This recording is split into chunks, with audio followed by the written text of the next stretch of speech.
Hey everyone, welcome back to the Track Limits podcast. Henny, Swish, we're in London. Unbelievable guest today. Yes. Where do I even begin? You know, probably one of the most interesting men. You could probably even make that the thumbnail, the most interesting man meme, and just put his face on it. Definitely stylish. Great racing car driver, done now multiple different series. The host of the Screaming Meals podcast, in case you guys watch that, which I'd highly recommend. Clem Novalak. Woo! Welcome. Hello. Welcome. Thank you. How you What doing? an introduction, eh? Off the cuff, mate. Off the cuff. I kid Off you the not. cuff as well. No, that was very, very complimentary. I will say though, you are definitely one of the most stylish racing car drivers by 100%. far. Thank you. Yeah. I mean, I've been trying hard. You can ask James. Obviously, he's in the back of the room there. I do pick my fits before I go. Yeah. Recently, though, I've got into a bit of trouble. The teams are like, you Really? should wear a bit of team kit just Oh, to wow. look a bit more professional. Well, maybe like have the team lapel on like a suit. You know, I know you wear tuxes and suits a little bit. Well, right? that's an idea for the future. Yeah. Do you have a stylist or is this all you? No, it's just all me, mate. I love fashion, so Damn. it's kind of a little thing I have on the side. I just like to dress well, and I guess it's the French. Would you ever like have a clothing brand? Like that'd be kind of cool. It would be. I'd need the, I guess, the exposure first. It'd be a good idea. Yeah. But no, be on the cards, yeah, for sure, one day. Oh, that's amazing. Well, thank you for coming on. I first and foremost, I think I'm your good luck charm. I'll tell you why. Last year, I went to a couple of races, but one of them I went to was the Dutch Grand Prix. Ah, what a day. What a day, mate. Seeing you win, obviously, I heard a lot of what happened after you won. It's stuff that I cannot myself remember. Yeah, no, that's So, good, though, yeah. because Just you through raced stories. so well. It was an F2 feature race, first win. Yep. Yep. How is that? Like, To Must be be one of honest, the best days. I mean, it was great great for about 40 minutes. Then obviously I lost all sort of memory of it. Yep. Post podium. Because I do like a good, a good chug on the podium. Yeah. But no, it was one of those races where kind of everything fell together. Everything happened at just the right time. Obviously, we had great pace. I think without that safety car, we would have probably still finished on the podium. But it just allowed me to sort of warm up my tires nicely behind the safety car and then be able to drive away. So it was. Put it this way, I've had 2 difficult years in F2 where race pace definitely wasn't the issue. It was more in qualifying. So as soon as I got into that position, I was like, this I is gotta not use it. fucking going away. This is mine. I love it. No, that's fantastic. But also in F2, was this like that one moment you had, or was there more moments that you loved? Yeah. No, I think there's definitely more. Like as a racing driver, obviously, and from let's say the external perspective, everybody thinks the wins and the podiums are the best thing that can happen to a driver. A lot of the time, it's not actually those that you remember the most. It could be races where you've started from the back and changeable conditions, and you somehow managed to scrape into the top 5 because you had an amazing race. Nobody really sees it. The commentators might mention it because they'll say, "Oh, look, he's actually moved up all right." But in the race, like in itself, it's they're probably more memorable actually. Yeah. That's true. And when it came to F2, like walk me through, when it came to your mindset driving F2 compared to now when you're doing endurance racing. Is it different? Have you had to adapt even just not only like your physical training, but your mental training for that? A little bit. I mean, the thing is, right now, let's say the longest race I've done is Le Mans. But yeah, no, it's pretty long. That's extreme. I thought he was gonna say like 8 hours. Yeah. Congrats, by the way, podium. Yeah, at Le Mans, unreal. Yeah, was Let's very good. But no, in reality, like it's very difficult to prepare for a 24-hour race. So there's no real physical, mental activity that you can do for that. But no, most of the races are 4 hours long. So let's say they're still considered sprints in the endurance world. But no, the main difference is that I've always considered myself more of a racer than a qualifier, at least in terms of my own personal performance. So it kind of fits me better, let's say. Formula 3, Formula 2 is very determined by where you qualify in reality because there's not that much overtaking, let's face it. Single seat is boring. Yeah. But Same cars as well. flame. Yeah. Call him out. No. In reality, it was very nice to do that whole, step ups to go to try and get into F1. But now I think I've found probably where I belong in terms of A, the racing, B, the whole mentality of the sport. The paddocks, it's very open. There's a lot more friends in that paddock than you'd think. So it's nice to be a part of it. Yeah. And honestly, I feel like with F1 fans, they don't really know what endurance racing is. Yes, there's Le Mans and everyone knows that. But even other races, have you ever felt like you had to do different sets of training for even if it's a 4-hour, 6-hour race? Or is that just the same style? To be honest, yes. I think that my training has got longer in terms of longer periods. Let's say I was always in the gym for quite long periods of time, even when I was in Formula 3 and Formula 2. But especially working a lot more on cardio because, you know, your stints, let's say the longest Formula 2 race you'll do is about an hour. I had to do about 10 hours in the 24-hour race. So it was, you do have to try and push a little bit longer on the bike, which isn't the nicest thing to do, but, you know. You get the whoop rating up. Exactly, yeah. Get the whoop rating up. But no, there are slight differences, but not really that noticeable. And when you are driving like a long stint, like how do you stay focused? Like, are you singing in the car? To be honest, in Le Mans, actually, a lot of people, obviously, Le Mans is an iconic track, but it's got a lot of straights, right? So you got plenty of thinking time. So, you know, you can think about what you're going to have for dinner and that kind of stuff. Your foot, though, must also be like... Oh, yeah. You get on the throttle after a while. The worst, actually, is behind the safety car, because in order to sort of, or under VSCs or like full course yellows, you're limited to 80 k's an hour, but in order to remain at 80 k, you're pretty much foot flat to the top. And obviously, you're not braking for corners. You're still flat through corners. So you're essentially just pressing on the pedal for can be up to 2 hours. I mean, I did a 2-hour stint behind safety car. It was the longest thing in my life. Tell you what, I did have a lot of thinking time. Thought about great. What am I going to eat after? Dinner, business ideas. Yeah, and just actually quite boring, to be honest, as well. So, yeah. That's crazy. And even let's talk about teammates. How do you guys get along? I know it's F2 is single, and that's all you're focused about. But now in endurance, you have teammates. To be honest, it's something that I actually really enjoy because I'm very much a guy who would say, you know, once you put the helmet on, you're there for yourself, especially in that single-seater ladder. You're doing it for yourself. But the moment you take the helmet off, surprisingly, you know, not many people get to race cars up to Formula 2 and so on. And so you're sharing something with very few other people that experience the same kind of thing. The lifestyle from the age of 10, you know, having to leave the family home, go and race cars around Europe. And so you surprisingly have a lot more things in common with those guys than you probably would have with anybody else. So I found it always a bit weird why drivers didn't get along that much because in the end, you're competing for the same thing, but in reality, you're also kind of the same kind of guys. Yeah.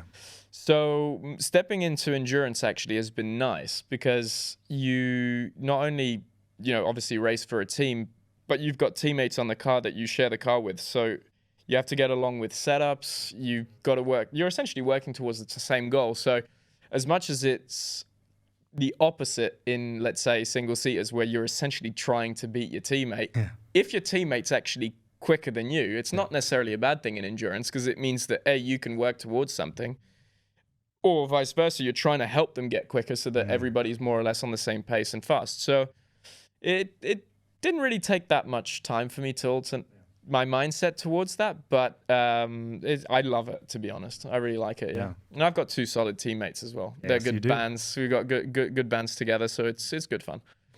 And the state of F1, I'm curious your thoughts on it, right? Like, you're delving into a hot topic here. We're getting right into it, but I'm curious actually from your vantage point, because obviously you're young, you're 23, correct? And, you know, you're obviously an unbelievable driver. You've raced also with other young, unbelievable drivers.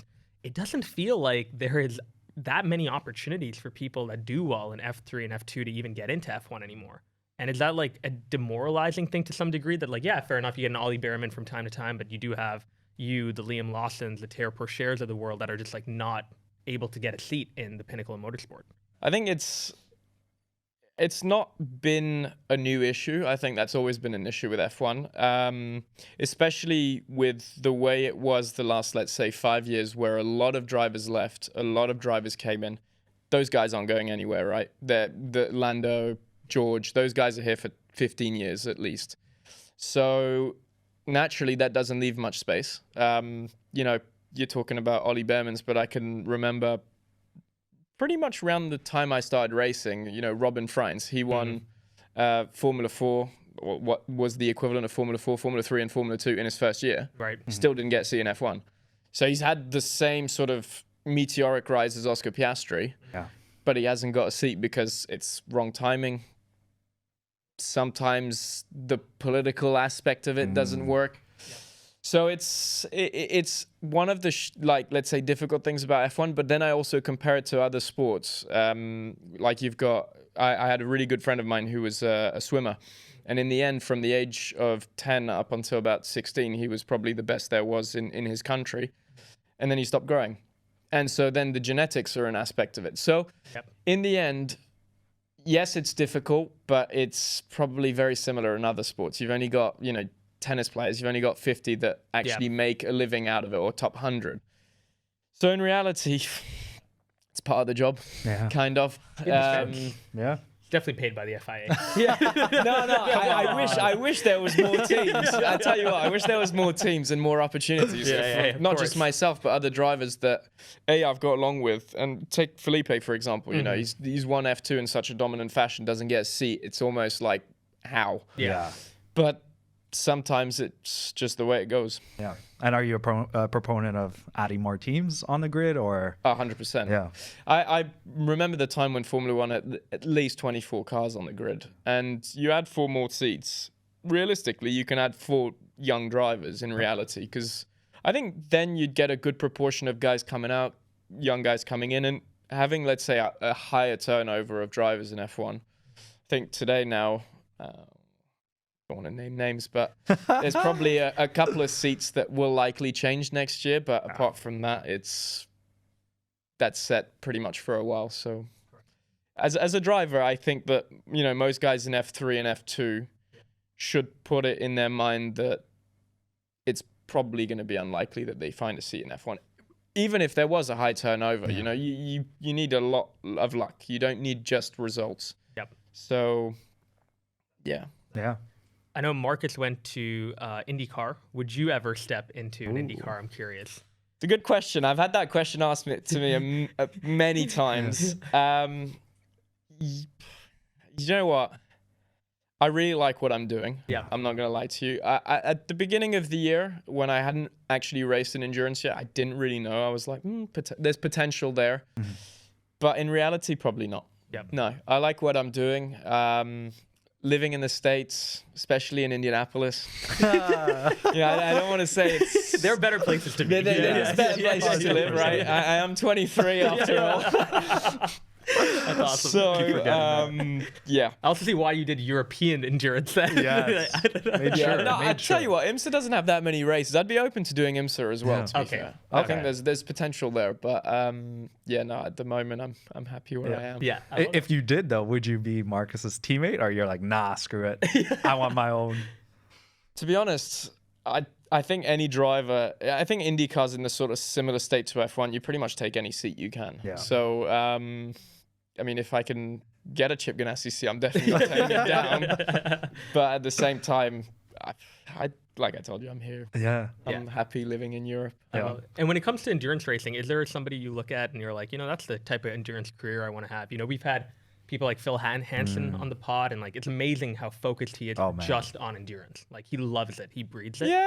To be honest, I wouldn't name a particular individual, but there's been loads of different racing drivers over the years that have gone through kind of the similar route that I have, that have tried to get into Formula One, didn't manage to, got into endurance or got into Formula E. And those are the guys you look at and you're like, you can make a career out of what you love. And that's not a lot of people can say that. So I'm firstly thankful for it, but at the same time, you always want more. And hopefully I can have a sort of similar career path. As one of the people who I actually respect the most in the endurance paddock is probably Nicholas Nielsen. He's comes from a, let's just say not a financial background that would allow you to get to Formula One.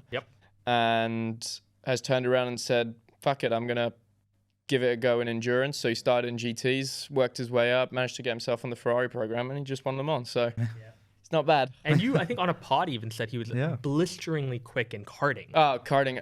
What makes him so quick? Yeah, what is it? To be honest, it's unexplainable. He even looks quick, you know. In karting, when you're in a racing car, like in a Formula car, you're kind of boxed in, right? You can't really see the driver, the way he moves, the way he's like sort of moving in the car. But in a car, you can see everything. Yeah. And he just looked fast. You know, you got that little lean in, and it just looks strong. Yeah, he's just smooth with it. So smooth, yeah. And so no, he was the fastest teammates I ever had in a go-kart. Yeah. And just honestly, this is an opinion that we would love to hear.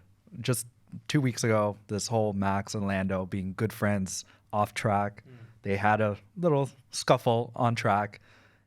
Did the media overtake or overshadow what they really have behind the scenes? Like, even for you as a driver, you do have friends on the grid. Is this something where you're like, the media is just pushing it too hard, or does this really affect your friendship? To be honest, you know, the thing is, Formula One media gets most of their content 5 minutes after they've exited the car, right? Yeah. So it's not usually the time where drivers really have a calm mind. True. They send them right to the media. Right away. They're not stupid, right? They're trying to get the good content out. They're doing it for a reason. So I think obviously Lando was a little bit angry. Yeah. In reality, I think, you know, you have racing incidents with your friends as well on track. You know, I've got a few friends that I've crashed into, and they've crashed into me at times. And you know what? After saying a couple of swear words, we're like, it's all right. Actually, we're all good, aren't we? And so, no, it's fine. I think in reality, it was a little bit blown out of proportion. At the same time, I think they're two very different characters. So it's quite interesting how they are friends now, and if it develops into a full championship fight, how that could change. Because there were two very good friends on the grid about 10 years ago. We saw how that changed. So let's see. I mean, I love a rivalry. So Same here. If it can turn into that, that'd be quite cool to watch. But at the same time, obviously they're good mates, so you don't want to wish them. Maybe I'm misquoting here. I don't know if it was you on the pod for Screaming Meals. You guys have an obsession over Charles Leclerc, I think. I think that's James. Is that James? James fancies Charles Leclerc. So I'm curious, who do you fancy on the grid? To be honest, up until about last year, you know, you're trying to replace those guys, so there's not really anyone that you'd say. But I personally love Max in the sense, like, he's a no bullshit driver. Comes to the track, gets in the car, drives, fucks off. And to be honest, a lot of people don't like that because they don't really get to know the guy properly. But he's one of the very few guys who, when I first got introduced to him through a friend, turned around to me and goes, if you hadn't fucked up Sector 2 in qualifying, you could have done a much better job, mate. You could have been top 5. And I was like, you know who the fuck, you know who I am? It's like, how are you watching my clips? And no, but to be fair, and then we had a good like half an hour chat about racing as a whole. Nice. And like for a double world champion or a world champion at the time, for him to give you that time, you know, it's not a lot of drivers do that. I have to say that in Formula One, obviously they're very busy. They're very focused on what they have to do. They don't really get much time. But yeah, there's probably 2 or 3 drivers that are still like that don't sort of change at the moment they get to I mean, even before he gets ready, he's in a phone typically watching like endurance racing or something like that. If you want to talk about a driver who's a real fan of motorsports, it's sim racing while he's at a race weekend. And like, I hate sim racing, so it's not really my cup of tea. But you know, that's fair. Yeah. But the pod itself, how did that even get started? I'm curious, and what was the reason? For so we heard James's side. We'd love to hear your side. No, he said it was all his idea. Like a selfish guy. No, I'm kidding. I'm kidding. No, the pod itself actually started. Rory got into contact. So Rory does all the production for not Drive to Survive, Chasing the Dream. For Formula 2, For Formula 2. And he got into contact with Marcus because he had done a few interviews with him. And he was like, do you know what? You should actually start a podcast. And at that point, I had no idea this was going on. So obviously, James is running along. Marcus has called him and said, why don't you do a pod with me? And James is like, oh, yeah, okay, fine, let's do it. And I was the first guest. Yeah. And through overwhelming good reviews. They're like, he should be a host. Well, it kind of was like that in the end. It was just like, to be honest, I consider myself one of the few drivers who, thanks to not having any media training, doesn't really follow what you would call the guidelines. Yeah. And I speak my mind, and Authentic. sometimes it pisses people off, and sometimes they really like it because they're like, well, at least this guy's telling the truth. And yeah, I guess that's me. Wow. And what can we expect? Oh yeah. Is there some cool episodes Share coming the out secrets. soon? Share some sauce.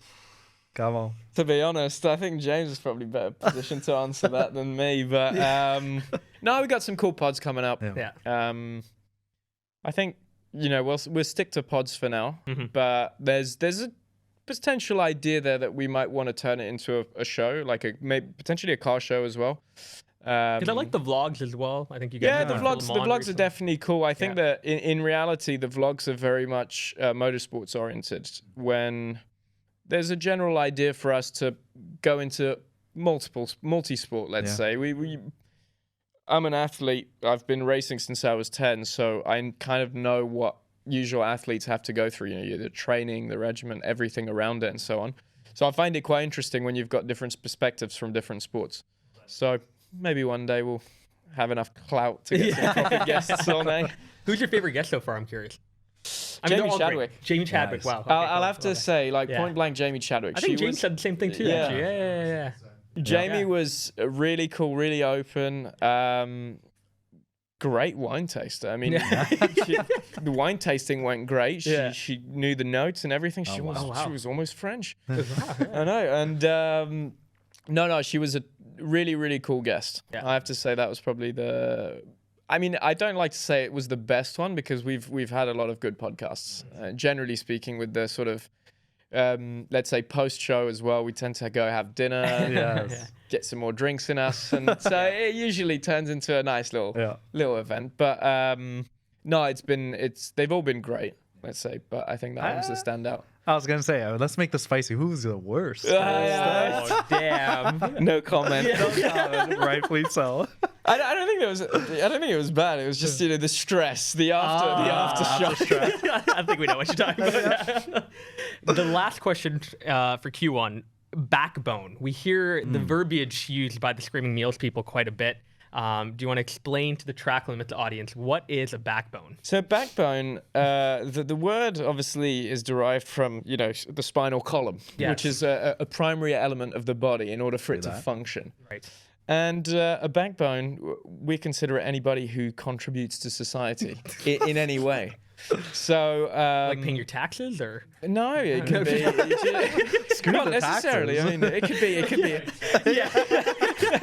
I mean, it could be anyone really. It's as long as you've got a job and you're helping someone, you're doing something. Basically, you're a backbone. So you can even be unemployed and you're a backbone. You could be a crypto scammer. Technically, you're a backbone, but you could also be a teacher and you're a backbone. So it's just It just fits. just unites the world, And is there a verb for it? Like when I'm doing it, am I backboning someone? Oh yeah. Actually, no. Never mind. Probably not.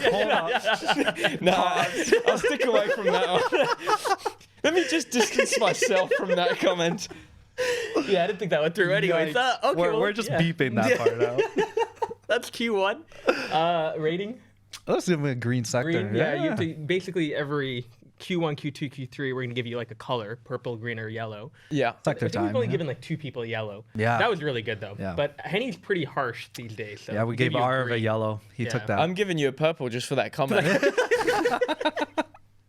We're going to have a switch on one, Yeah. too. I don't think we've actually bleeped something out recently, so this will be fun. Q1 in the books, Q2 coming up soon.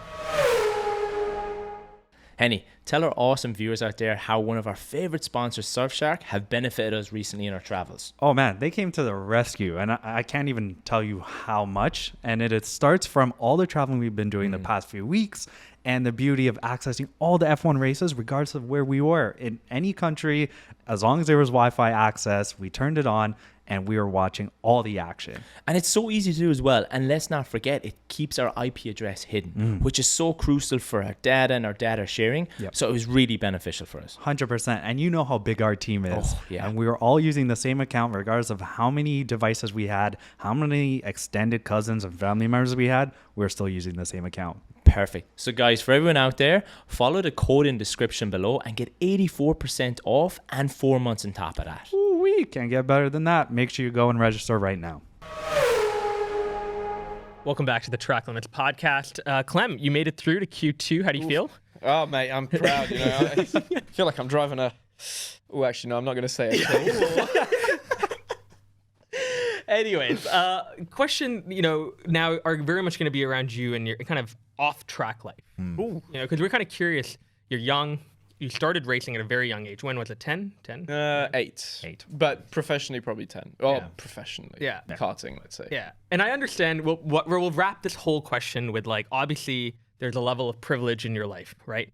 But there's obviously sacrifices that you guys have had to make in order to be a professional athlete from a very young age, I can imagine. Yeah. Do you feel like there's been aspects of your regular life that's just been taken away from you because of racing? I mean, I used to live in Switzerland, which was amazing. Like as a young child, I had so much freedom. Geneva? I could, not too far actually, just about an hour away on the lake. Cool. And no, you could walk to school. You had amazing freedom as a kid that you don't generally have in big cities.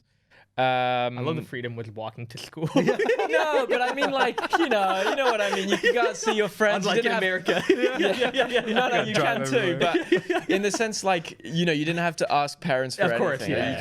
You could just go out and do what you wanted, essentially. Right. Apart from you had to do your homework. Yeah. But no, I think probably once I moved to boarding school, it was probably let's say the toughest environment to be in, because you try and integrate as much as you can, but obviously being away so much, especially when you're in karts, you're actually away a lot more than you are in racing cars, naturally, because you get a lot more testing, you get a lot more races throughout the year, a lot of different championships and so on. So I remember, I think 2015, I took 130 flights in a single year, which meant that I was pretty much away from school. Couldn't play contact sports because that was in my contract. So couldn't play rugby, couldn't play football.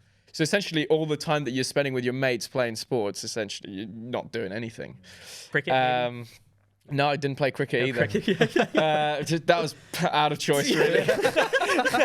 It wasn't on his contract. Yeah. You're just like, no. Yeah, no, I just didn't want to do that. But no, it was, so I just essentially just went, had a coach and trained in the meantime. And a lot of flights also coming in sort of at 11 o'clock at night, and obviously boarding. School, the boarding house closes at a certain time, so there's a code that we had to put in that would actually stop working at 11. So the number of times I had to throw my suitcase in through a window and like climb in through a window to get into bed ready for school at 7 the next day, because I took the 3 a.m. Ryanair flight.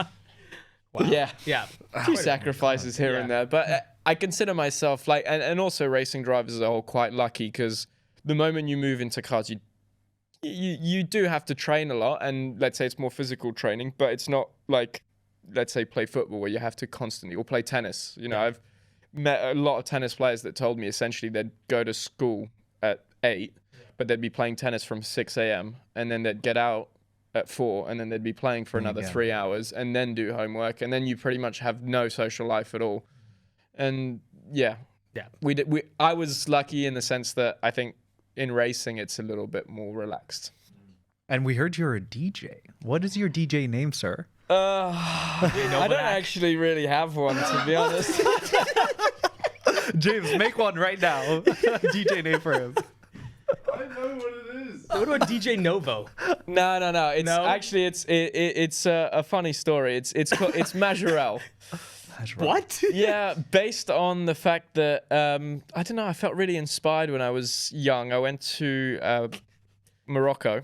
Okay. And I went to the Majorelle Gardens and I really liked it. So I was like, DJ Mash. I was actually thinking of a weird name, and I was like, oh, that Can work. Wow. I don't think there's another person with No, that name. I think that's good SEO. Yeah. Like, Yeah, definitely be rating trust me. high on that. Yeah, trust me. I don't think anybody else is called that. So yeah. I mean, no one's gonna spell it right. I'll Right? give you that. Yeah. but- How do you No, spell it? that's the problem. Yeah. MAJORELLE. J. Oh. Oh, yeah. No No one's way. spelling Yeah, that you're gonna right. have to change that, mate. I know. Trust me. What But type of I haven't music- gone far in my career. Yeah. Let's put it that way. If you had to be a DJ though, what music would you Yeah. play? Like, is it house music, deep house? Yeah. House, Afro House, Yeah. mainly. I really Afro like house. Afro House. Yeah. Yeah. Would you really produce it or just DJ? I don't think I'm musically capable enough to produce. I'm not gonna lie, but yeah, I think probably I love mixing, to be honest, in my spare time. Nice. And no, producing's a little bit too difficult. Yeah, It is. He's Yes. currently doing it. I'm trying Really? to. I'm trying to. yeah. On Logic. It's on too, my it's too spare many time. different things you have to get right Very for the intricate. track to be good. Yeah. And There's also times where you feel really inspired, and then you come back the next day and you listen like, to it "It's again. awful." You're like, "This is This is terrible, Like, isn't this it? Yeah. Actually horrendous. I usually find that a drink or two actually helps. Yeah. On the evening, but then the following day, Like it's you're getting not your good. friend to do a vocal, and then the Yeah, next day yeah, you're yeah. like, Like, "What the? this is so what was going on?"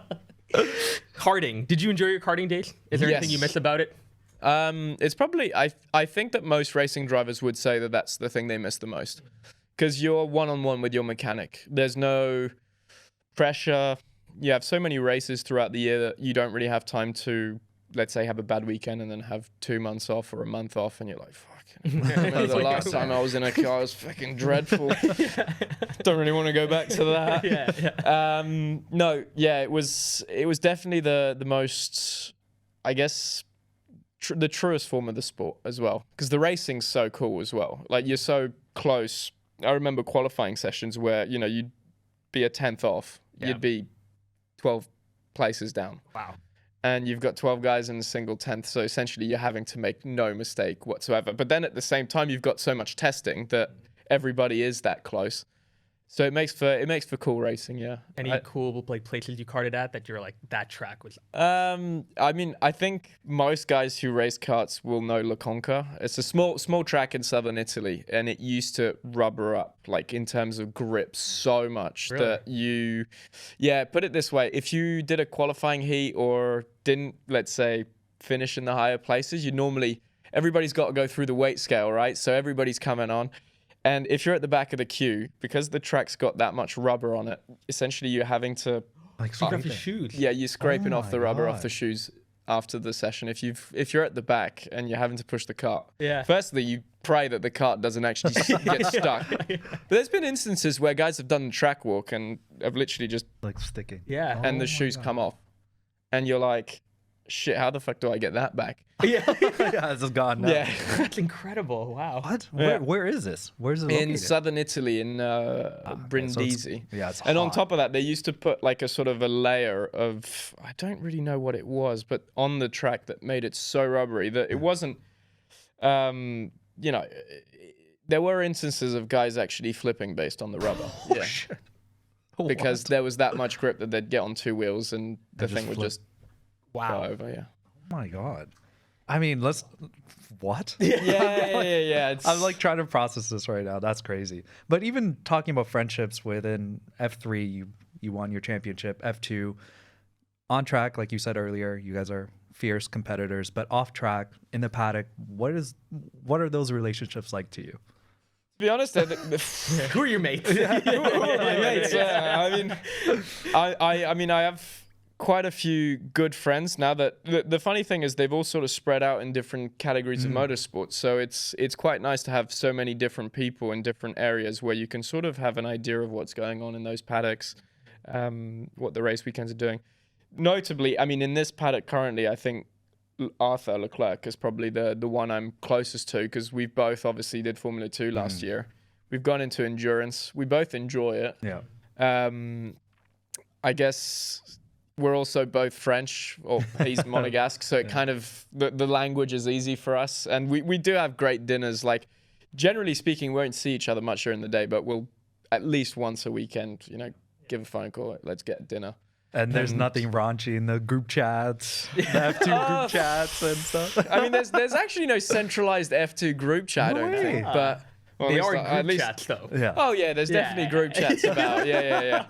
I mean, I don't want to say exactly what is said on those, but you know, there's spicy stuff. Yeah. Definitely, I love it. Is your personality, do you think, in a paddock, like, are you a very easygoing person Mm. typically? Are you known for that? Like, Yeah, you seem like I think that's why I get along actually with a lot of drivers. You know, you do have those guys that, when they're at the track and especially during race weekends, are very, very focused. And we only really see each other on race weekends unless we live in the same city. So you do have those guys that are a bit sort of standoffish, Yeah. but then you've got the easygoing guys, and that's the ones, you know, I as a person get along best with, and you generally figure those out pretty quickly. And yeah, it's cool to have a good group of mates to have a laugh and then race on track. And How do you balance your personality though? Because I think Kobe's a really good example of this, right? Like when he was in the zone, no one could talk to him. Oh, Like, yeah. You're not gonna have fun with him. He's not gonna laugh at your jokes or Yeah. anything. But like, you're obviously a very competitive person because you're an athlete Yeah. and you're a racing car driver. How do you balance like, all right, we're gonna lock in now and like get into like serious mode versus like easygoing fun mode? To be honest, mate, serious mode for me is literally about 5 minutes before I put my helmet on. So, I love it. I love and it. to be honest, it's what's worked for me. I'm not. Yeah. To be fair, most of my career that I've focused very, very hard before a race weekend or before I got in the car, I've been looking at 3 hours of data. Most of it's fucked up afterwards. Right. So I've Goes out got the to the window. point where I'm just like, well, look, I'll do the work, definitely. I'll put the work in, but at the same time, I'll go have a chat with James 5 minutes before and talk about something completely non-racing related and have a laugh. Yeah. He'll be probably, drinking some wine in the hospitality, and I'll just be standing there like, well, you're drunk. But yeah, it's just the way I do things. It's just works for me, and yeah. Yeah. I mean, outside of racing, what are some cool hobbies outside of DJing? Cool hobbies. Well, I picked up cycling recently, Very nice. which some people would consider cool. Most, people who drive cars don't, as I've come to realize recently. Facts. Do you like cycling on a track as well? Do you bring your bike? And I just got my bike recently, actually. cool. So I did He's do in Imola. training mode. training? Yeah, I'm getting into it. I don't want to. I'm not. I was gonna say Lance Armstrong, but that's a bad one. Yeah. Who's another biker? I'm pathetic with biking. names. Pogacar at the moment is very, very strong. Sounds like a made-up name. Yeah. Yeah. I wouldn't expect you guys to know, but no, he's good. So I'll say, I'm not at that level yet. I don't think I ever will be, but as long as it keeps me fit. And to be fair, it's more about the fact that I can eat anything I want post cycling, because as you get older, the metabolism slows down and the beers don't help. Yeah. What's your favorite That's true. cuisine? Do you have do you like French food? Why we don't like French food that much. Come on now. Too much bread. That's true. That's Too very much true. bread. No, It's too the much. bread. There's too much bread, Yeah. but I like a coq au vin. I like all these. Okay. I like Yeah. exquisite cuisine. Yeah. So I don't. I do actually eat snails. I was going to say I don't eat Yep. snails, but I do. Oh, they're good. There's a few things I, don't. But no, French is for me is probably up there. Yep. Japanese, Yeah. like everyone. Love Japan. Italian's like the easy one, Yeah. but it's always good as well. So Yeah. that's up there. Any other standouts? Indian maybe? No. Too spicy. Too spicy? I'm not a big fan of spice. Yeah. That's the one thing I'll say. I'm not a huge fan of spice. You could stick to butter chicken. Yeah, I do Yeah. that. It's like the actually. most basic. I do that. Trust me. I've been getting my spice level up, but trust me, like people look at me and they're like, "That's pathetic." The worst for me is going to Nando's. I mean, Yeah, you can't take Nando. No. I can't. I go to Nando's. No. It's just the most humiliating moment when everybody's going, "Oh, I'll have hot. I'll have extra hot," and I'm And there. you're like, mango and lime. I love it. Are you a football fan? Big time. You watching Hey. obviously the Euros right now? Yes. Pretty Who are exciting. you rooting for? France. I mean, who else? The fact that we've actually got to the semis, I know. having scored. Obviously, this will probably come out in quite a while, but Yeah. we're in the semis right now, and we've scored 0 open field goals. Yeah. Is pretty astonishing. Yep. But yeah, I'm rooting for France. Yeah. Let's go.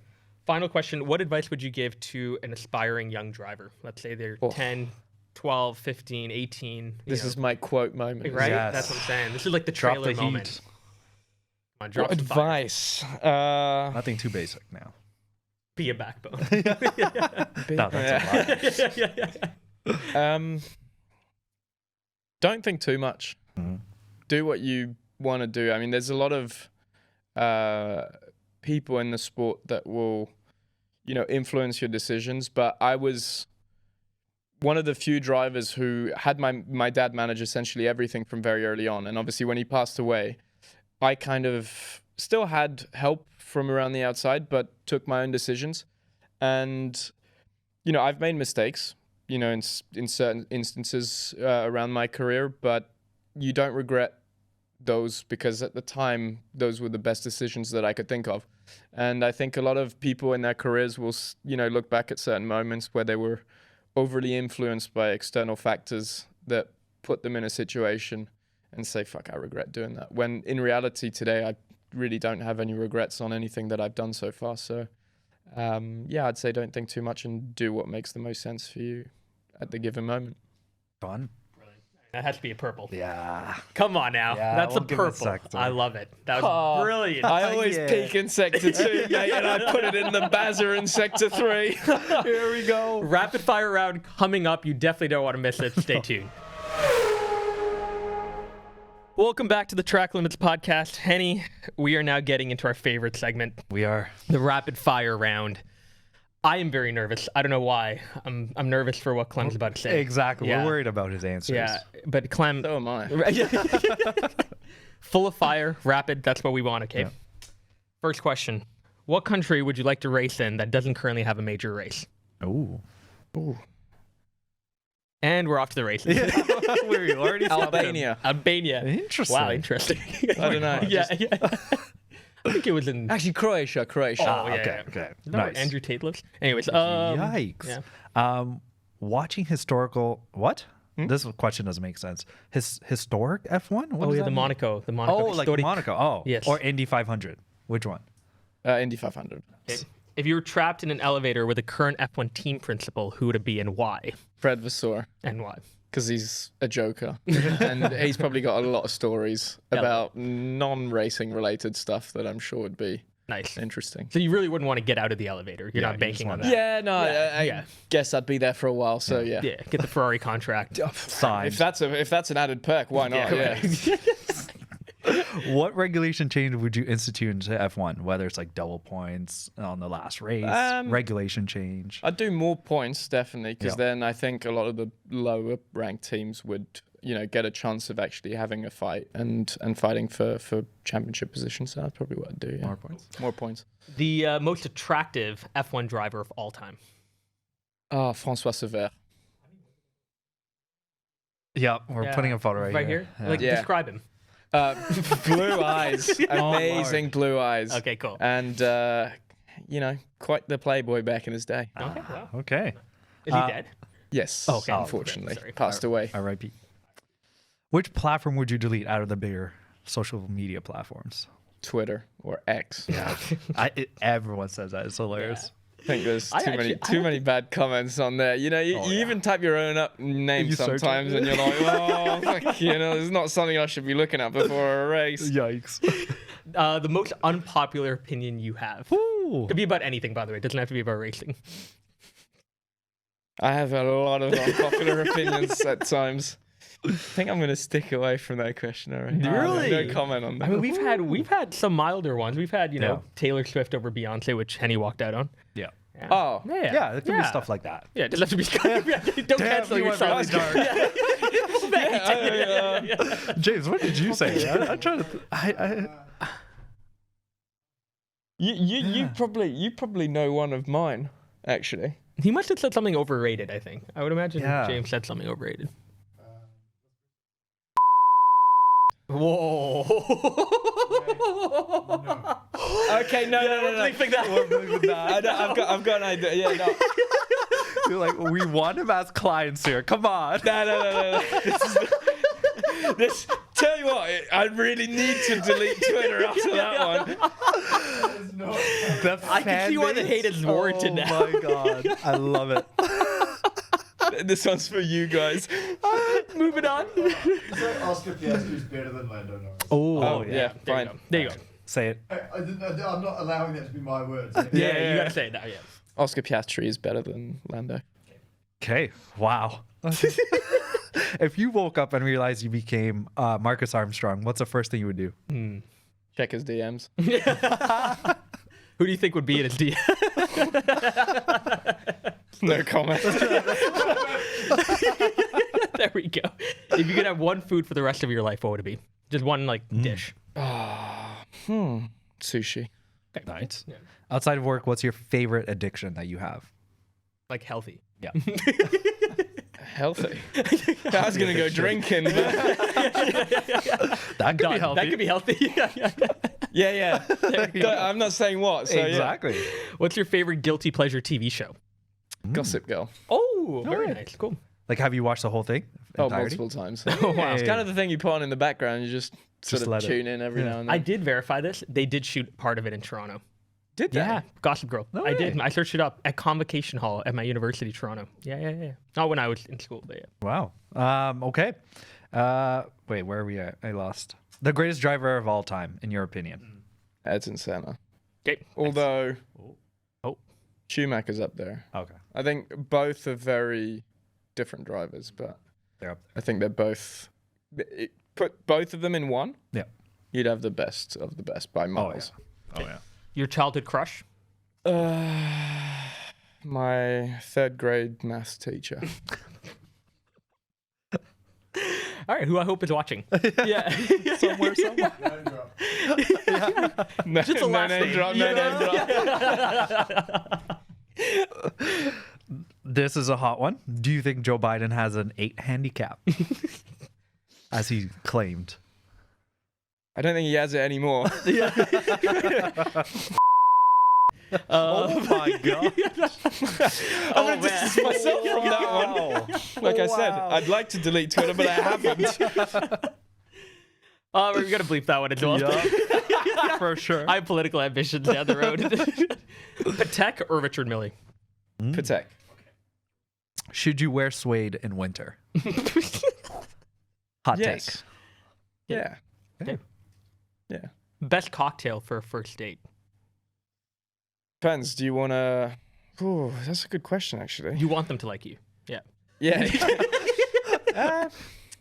Well, what were they? Espresso martinis are fairly in fashion at the moment, Yeah. but I'm prone to caipirinha. You say, Oh. very Brazilians. Yeah. If you ever do espresso martini, you got to do it with tequila, reposado, Yes. not Yes. vodka. Yes, Much agreed. smoother. Yeah. Oh, I hate vodka. Maniculture. Yes, we love it. Best scene in The Wolf of Wall Street. Best scene in The Wolf of Wall Street. Oof. Let's try and not get cancelled today. Best PG scene. The sales calls. Ah, The sales calls for me are just off the. I mean, I doubt it's off the cuff, but Yeah. it's good. What's your name? Stratton Oakmont? Stratton. Stratton Oh, Oakmont. fucking What a great. place. Fucking great. Most embarrassing moments you've had in a Grand Prix weekend? Like a funny moment. Yeah. Like a really embarrassing funny moment. Well, I think, I mean, I don't really remember it, but I'm pretty sure my press conference after Zandvoort must have been much good. Yeah. I want to go find it now on Yeah. YouTube and watch that. Rewatch this. Yeah, probably not the, I probably still kept, sort of Composure. on the answers, but I think in the moments of questions, let's say, mine's probably, All over the place. Yeah, I probably won't look sober. All right, last question here. You're writing an autobiography on your life. Which of these titles resonates best with you? We got the Daredevil, the Dreamcatcher, the Free Spirit, or the Hardest Worker. Daredevil. Ah, I yes. definitely see it. I love it. Yes. That has to be purple. Yes. That was unreal. Quick, rapid, definitely full of fire. Yeah, Definitely they're the ones that make it in. A whole lot of cutting is going to be happening. All right. Well, hope you enjoyed this episode. Very nonchalant, different definitely from most of our episodes, but we love always a great time. Such a pleasure, genuinely. Seriously. Pleasure for myself. Amazing to have someone like you who's so great at what you do, but humble enough, kind enough Yes. to have some good moments with us. And we're definitely rooting you on. So thank you, Clem. Cheers. Let's go. Thank you for having me. Thank you, guys. See you in the next one. Ciao.